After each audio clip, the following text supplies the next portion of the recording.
Hello guys, माझ्या या happy life चॅनलमध्ये तुमचे खूप खूप मनापासून स्वागत आहे। आज आपण पाहणार आहोत खुसखुशीत आणि कुरकुरीत तांदळाची साल पापडी। ही उन्हाळ्यातील पारंपरिक रेसिपी आहे। यासाठी लागणारे साहित्य: तांदळाचे पीठ 1 वाटी, पाणी 4 वाट्या, जिरे 1 ते 2 चमचे, पांढरे तीळ 2 चमचे, मीठ चवीनुसार। साल पापडीची कृती पाहूया।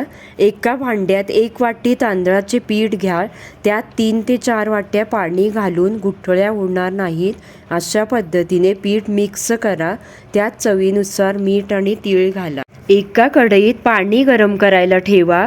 त्यावर चाळणी ठेवा। आता एका लहान प्लेटला तेल लावून त्यात तांदळाच्या मिश्रणाचे 1 ते 2 चमचे पीठ गोलाकार पसरवून घ्या। ही प्लेट चाळणीवर ठेवून त्यावर झाकण ठेवा आणि साधारण 1 ते 2 मिनिटे वाफ काढा।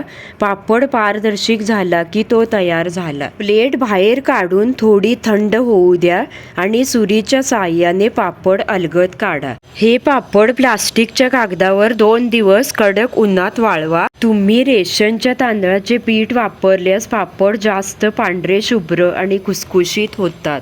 माझी ही रेसिपी आवडली असेल तर नक्की ट्राय करून पहा आणि माझा हा व्हिडिओ आवडला असेल तर लाईक आणि शेअर करायला विसरू नका। आणि माझ्या या चॅनलवर नवीन असाल तर माझ्या चॅनलला सबस्क्राईब करा। पुन्हा भेटूया अशा छान छान रेसिपी सोबत।